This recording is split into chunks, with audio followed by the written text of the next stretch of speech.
Good morning, class 6. This is our English language class and we are going to continue our first chapter and exercise of this chapter. So, in our previous video, we have completed our exercise number A. So, in the continuation, we will do our exercise number B in fourth video. Okay, so if there is any confusion, you can go to our YouTube channel and watch the previous videos B1, B2, B3. Okay, so let's continue. So the students, you can see this exercise that write interrogative sentences for the following statement. आपको following statement के लिए interrogative sentence लिखने हैं. Okay, means ये जो sentence है आपका ये सिंपल है, अफर्मेटिव सेंटेंस है और इसी से आपको इंट्रोगेटिव सेंटेंस बनाना है. तो आपको पता है कि जब भी हम किसी सेंटेंस को इंट्रोगेटिव बनाते हैं तो या तो हम उसे क्वेश्चन वर्ड बनाते हैं, क्वेश्चन वर्ड वाला बनाते हैं, या फिर उसे हम yes or no वाला क्वेश्चन बनाते हैं. Right, as you can see that there are two types of the interrogative sentence. First one is yes or no type question and second one is question word question. Okay, तो या तो हम question word question बनाते हैं या फिर yes or no type question बनाते हैं. yes or no टाइप में आप देख लीजिए, जैसे did the soldier falls in, या अगर आपका ये सेंटेंस दिया है yes they did, ठीक, तो आपको बनाना है did they fall in. यहाँ पे सोल्जर्स दिया हुआ है इसलिए इसका आंसर इसने दे दिया है. पर अगर कोई स्टेटमेंट आपका ऐसा है yes they did, तो आपको लिखना है did they, ये आप लिखेंगे. have you ever seen a tiger, तो इसका आंसर हो जाएगा yes I have, no I have not. ठीक, तो इसी तरह हमें सेंटेंसेस बनाने हैं. तो यहाँ पे दिया है माई मदर कुक्स डिलीशियस केक. अब आप देख सकते हैं माई मदर कुक्स, मेरी माँ बहुत यमी केक्स बनाती हैं. तो यहाँ पे अगर हमें क्वेश्चन बनाना है तो देखिए क्वेश्चन हमारा क्या बनेगा, क्योंकि ये बोल रहा है माई मदर कुक्स डिलीशियस केक, तो यहाँ पे क्वेश्चन बन जाएगा हु कुक्स, कौन बनाता है, who cooks delicious cake, my mother cooks delicious cakes. Last में क्वेश्चन मार्क जरूर करिएगा. उसके बाद देखिए Burj Khalifa is the tallest building in the world. अब यहाँ पे बता रहा है कि ये बिल्डिंग सबसे बड़ी बिल्डिंग है वर्ल्ड में, तो यहाँ क्वेश्चन बन जाएगा विच इज द, तभी तो इसका आंसर मिलेगा. आप लोग करते हैं ना कि which is the tallest animal in the on the earth, या which is the biggest flower in the world.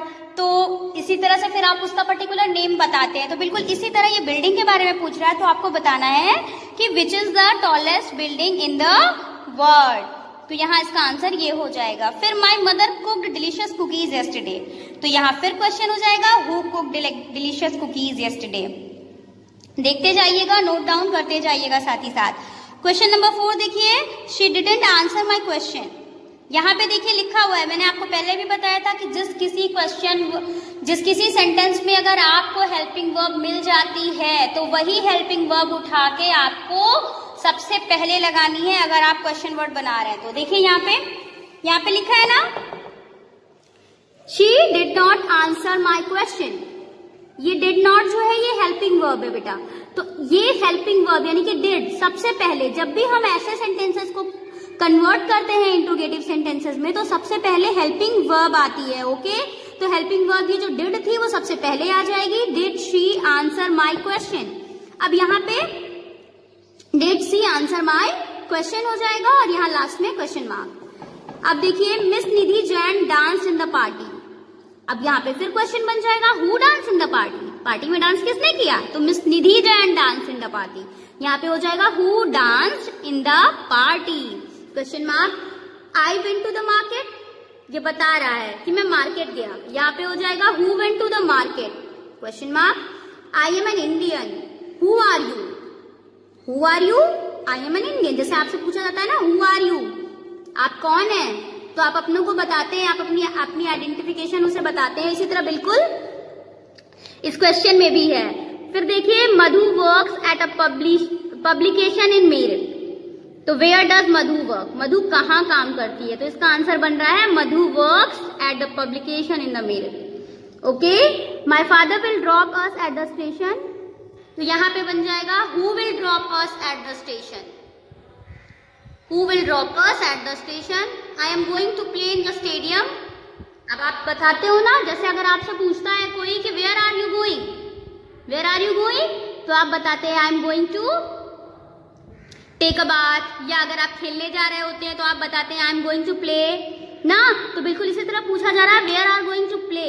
अब यहाँ पे ये नहीं बच रहा है कि वेयर आर यू गोइंग, यहाँ ये पूछ रहा है कि आप खेलने के लिए कहाँ जा रहे हो, where are you going to play, तो इसका आंसर हो जाएगा I am going to play in the garden. मतलब यहाँ पे आपको आंसर्स दिए हैं और उसके लिए आपको क्वेश्चन बनाना है ना, तो यहाँ आंसर है I am going to play in the stadium, तो आपका क्वेश्चन बन जाएगा where are you going to play.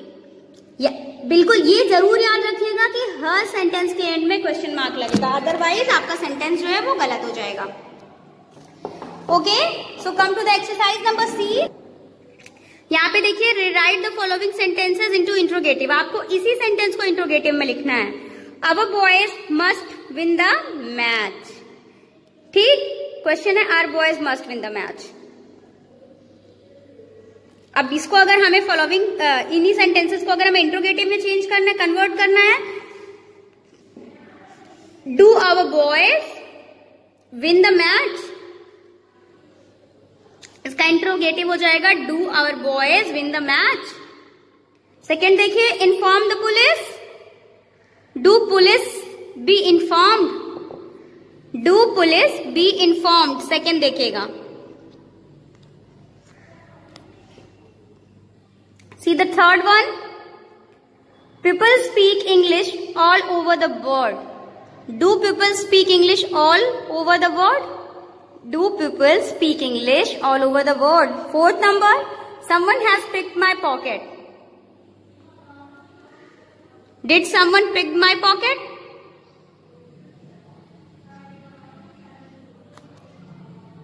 see the fourth one, someone has picked my pocket, Did someone pick my pocket, और लास्ट में question mark. Students, मैंने आपको पहले भी बताया था कि ये सेंटेंसेस पहले हमें रिकॉग्नाइज करने होते हैं, उसके अकॉर्डिंग हमें हेल्पिंग वर्ब लगा के बनाना पड़ता है सेंटेंसेस को। अगर हम कन्वर्ट कर रहे हैं सेंटेंस को किसी दूसरे सेंटेंस में, तो हमें हेल्पिंग, जैसे लाइक ये हमारा सिंपल सेंटेंस है, इसे हमें इंट्रोगेटिव में कन्वर्ट करना है। तो सबसे पहले देखिए first sentence, our boys must win the match, ये सेंटेंस हमारा इंडेफिनिट है, प्रेजेंट इंडेफिनिट, और प्रेजेंट इंडेफिनिट की इंट्रोगेटिव की जो हेल्पिंग वर्ब है हमारी वो डू और डज होती है। तो यहाँ पे सेंटेंस है our boys must win the match, means यहाँ पे डू यूज होगा।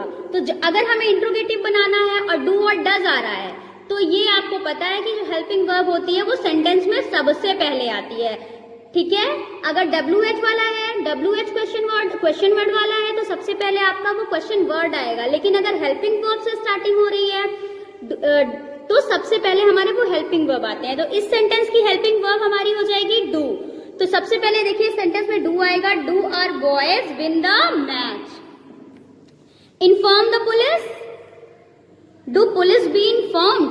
फिर देखिए people speak English all over the world, ये सेंटेंस भी हमारा इंडेफिनिट वाला ही है, तो इसमें भी हमें डू या डज का यूज करना है। तो यहाँ पे डू होगा, do people speak English all over the world, full stop. अब यहाँ पे देखिएगा someone has picked my pocket, so देखिए आप, someone has picked my pocket, did someone pick my pocket, did someone pick my pocket. Okay, one should do one's job oneself, तो यहाँ पे हो जाएगा does one should do one's job oneself. Gopal ought to obey the teacher, do Gopal ought to obey the teacher, full stop। Okay, तो number 6 तक मैंने आपको करा दिया है। From the number 7 to 10 you have to do it by yourself, आप इसे अपने से करेंगे, and then I will check it into your notebook. Now come to the exercise number D, rewrite the following sentences into negative. इसे हमें negative में change करना है। ओके तो आपको भी पता है कि जब भी हम सेंटेंस को नेगेटिव में चेंज करते हैं तो हेल्पिंग वर्ब के साथ साथ नॉट का यूज करते हैं।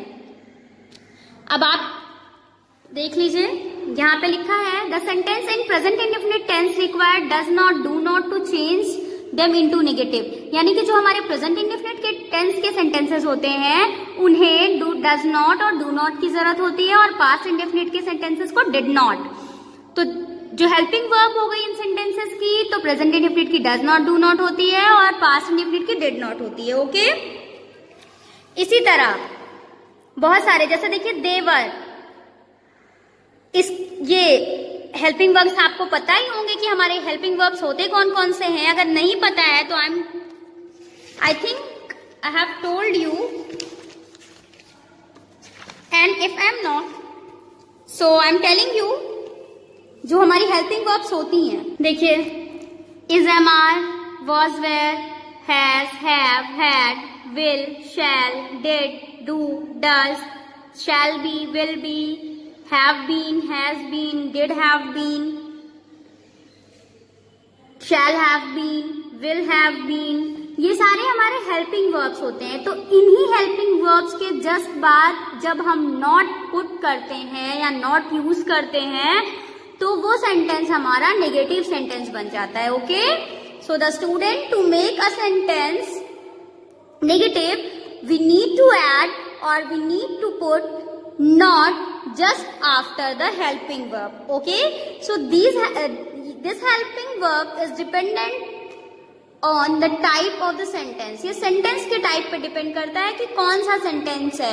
Which sentence is this? Is it indefinite, continuous, past indefinite, present indefinite, present continuous, future?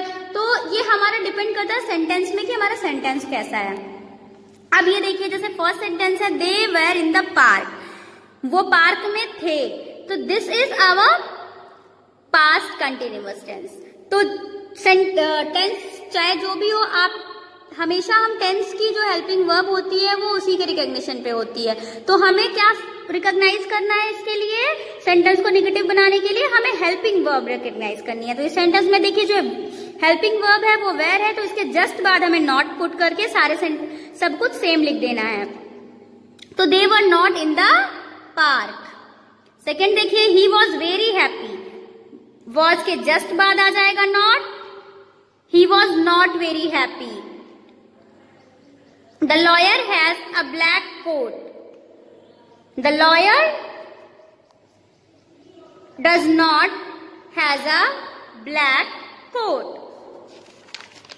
Sentence number 4, I had an urgent piece of work, I do not had urgent piece of work.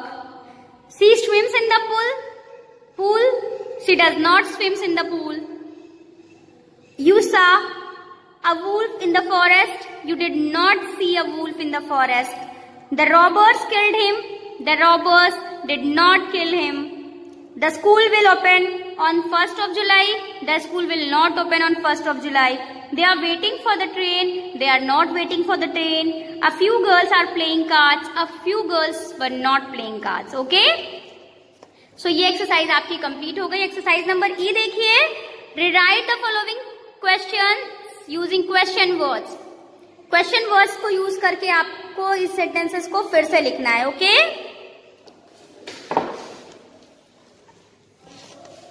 ध्यान से देखिए, the photographer shot a picture of lion. तो आपको इसका question बनाना है। यहाँ पे ये बता रहा है कि फोटोग्राफर ने लॉयन की पिक्चर शॉट की है। तो यहाँ पे जब हमें क्वेश्चन बनाना है तो यहाँ पे सबसे पहले क्वेश्चन वर्ड आएगा, क्योंकि बोल रहा है ना कि हमें क्वेश्चन वर्ड से बनाना है। तो who shot a picture of a lion. 2 dogs, यहाँ पे नंबर बता रहा है, ठीक है। 2 डॉग्स बोल रहा है, 2 कुत्ते खेल रहे थे ना। तो when it is about 2 dogs, तो ये मतलब हमें क्या बता रहा है, नंबर ऑफ द डॉग्स। तो जब भी नंबर की बात आती है तो हम हाउ मेनी का यूज करते हैं। Okay, how many dogs were in the park, ठीक है। अगर क्वांटिटी की बात आती है तो हाउ मच, और अगर नंबर्स की बात आती है तो how many dogs were in the park.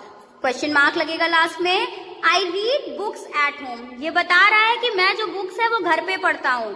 तो क्वेश्चन बन जाएगा where do you read book, आप बुक कहाँ पढ़ते हैं, where do you read books. Fourth one, she plays the guitar every evening, ये भी बता रहा है कि वो जो है शाम में ही बजाती है। तो when does she play the guitar, when does she play the guitar, question mark. I always clean my room in the morning, फिर ये टाइम बता रहा है, तो फिर यहाँ हम व्हेन को यूज करेंगे। When do you clean your room, आप अपना रूम कब साफ करते हो, तो बताएगा कि I always clean my room in the morning.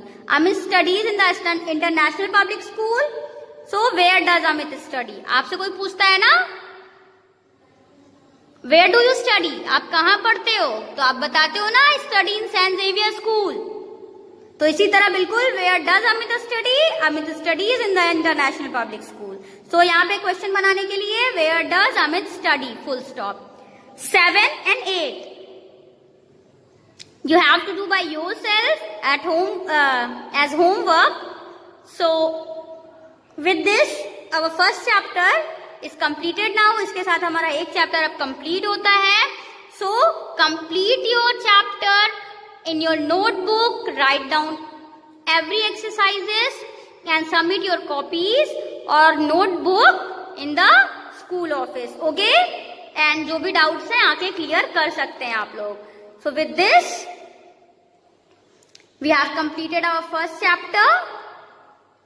In our second chapter we will study subject and predicate, but I'll start this chapter only when you will submit your copies and there will be a correction of the first chapter. ये तभी start होगा जब first chapter का correction हो जाएगा। तो इसीलिए जल्द से जल्द चैप्टर कंप्लीट करके आप कॉपी सबमिट कर दीजिए। Bye bye, have a good day.